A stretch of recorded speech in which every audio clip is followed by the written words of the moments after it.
What's up guys, welcome back to another Dying Light 2 video. Today we are going to be looking at the different factions that belong within the world of Dying Light. So far, Techland have not provided a crazy amount of information on this subject. I expect sometime in the future they will release a trailer or maybe even talk about it in a different episode of Dying to Know. But as for now, we can go over the basics and explain everything that we know about the different factions that belong in Dying Light 2. Before I do get into the video, if you do want to see some more Dying Light content from me, then make sure you hit that subscribe button and that notification bell. We are currently uploading videos every single week about Dying Light 2, but as we get closer to release date and Techland release more information, this will start to ramp up. So if you want all the latest news, it is a good idea to be following this channel. But getting back into the video, the factions in Dying Light 2 isn't like the groups of people that you meet within Dying Light. Of course, in both games, there's different types of people that have different types of beliefs, and each group have the ability to help you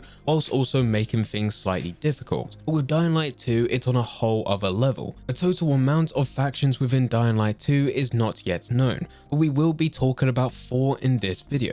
Each faction has a backstory, beliefs that each faction follows, strengths, weaknesses, and we're going to be covering everything that we know so far. So the first faction to look at is the Peacekeepers. Regarded as the most powerful faction within the game, Peacekeepers are former military soldiers that are trying to establish law and order within the world. They are feared by many due to their brute force and the settlements that they have established. As this is a post-apocalyptic world, the Peacekeepers are notorious for skipping over the judicial aspect of the law, whilst enforcing what they believe to be righteous legal principles and guidelines. They do come off really aggressive, but it is apparent that the Peacekeepers do legitimately wish to achieve the best possible future for mankind. It is even speculated that the Peacekeepers also distribute rations to survivors within their zones, which is a fairly nice thing within a post-apocalyptic world. But the aggressive side comes in of once you read the rules. If you were to steal, your right hand shall be chopped off. If you steal again, you will be hanged by the neck until dead, and if you kill or lie, you shall die bound to a stake in full view.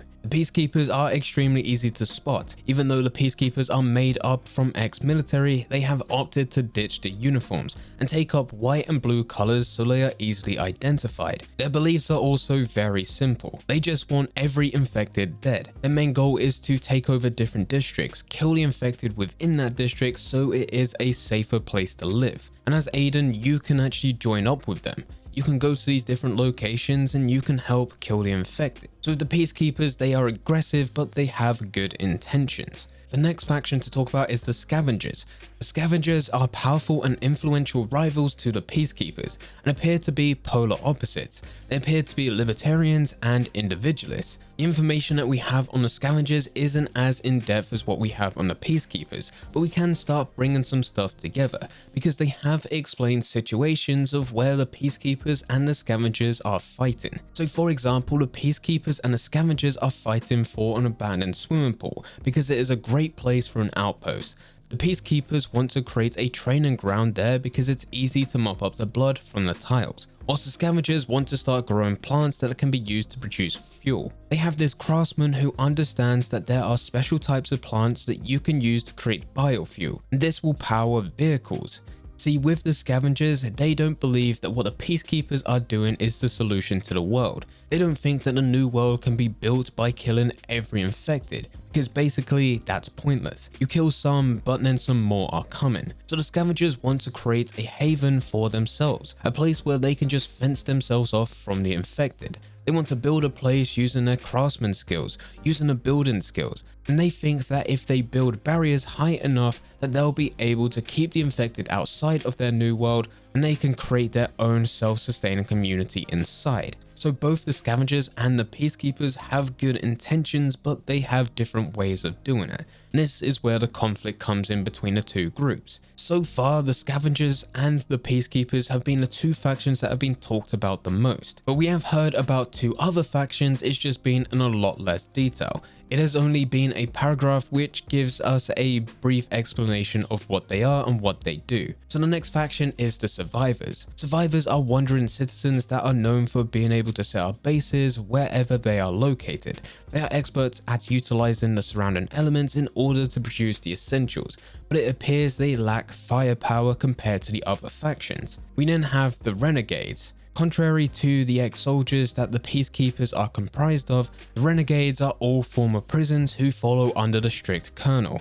They are seeking to obliterate all other factions in order to be the sole rulers of the city. Now this is what we know so far about the factions, but more information will come out probably in a Dying to Know episode, or we'll at least get it as part of a trailer in the future. But what we do know about these factions is that they are very important to the game, because no matter what faction you decide to help the most, your actions are going to have consequences. You can use these factions to help achieve your goals, as there will be major environmental changes throughout due to your choices that you make. And this comes down to helping certain factions or deciding certain things within main missions. If you decide to help one faction more than the others, that faction that you're helping is not only going to be able to survive, but they're going to be able to thrive. And this does link back to the fight between the scavengers and the peacekeepers.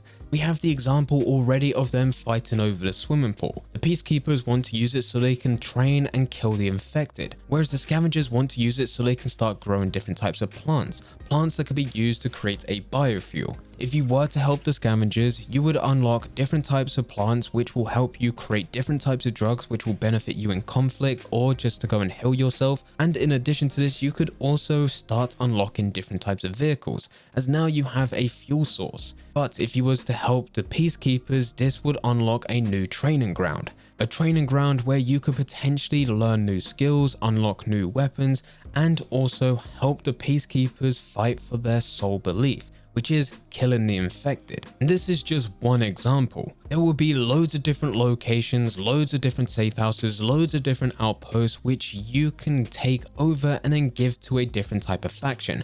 And each faction will then benefit you by unlocking different skills or giving you something a bit extra to go and use within the game. Not to mention that it does also have an effect on the story, because it has been said that if you don't like a certain faction, you can take on missions to harm them directly. And as you keep on doing those types of missions, eventually they will just dwindle them out of existence, leaving more space for other types of factions. And you can't make moves like this without it having a huge effect on the story. If you was to completely wipe out a certain faction and that faction did belong within the main story, those main missions wouldn't make sense for them to still be there. It would be very confusing if you were to wipe out a whole group only for the main characters to pop up within the main story. This is where immersion would be completely broken. So those missions would be handled very differently. This is just the choices that are included within Dying Light 2. It should also be noted, and we are only going to be talking about this briefly because I do believe that we can talk about this a lot more in depth in a whole other video, but multiplayer will be coming to Dying Light 2. This is going to be a 4-player co-op, but you must have at least one person who is going to be the host. Whoever is the host, the other 3 players will be going into their world. So because of the choices that you can make with the different factions and factions taking over different locations such as settlements, outposts, and just any other type of location such as bridges, it will lead to every player having a completely different world.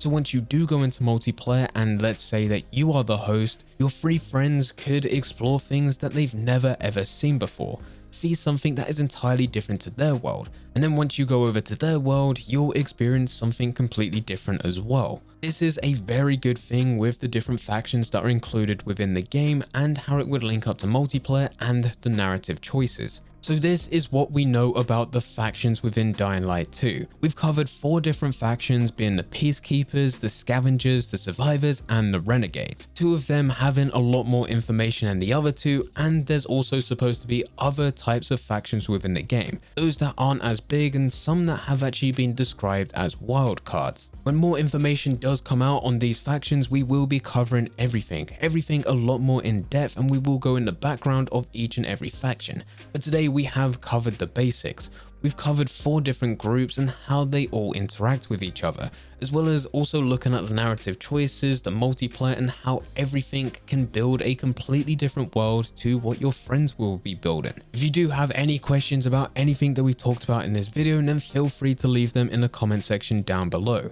But anyway guys, I hope you guys did enjoy. If you did enjoy, don't forget to leave a like and subscribe. But for now, I'm going, so see ya.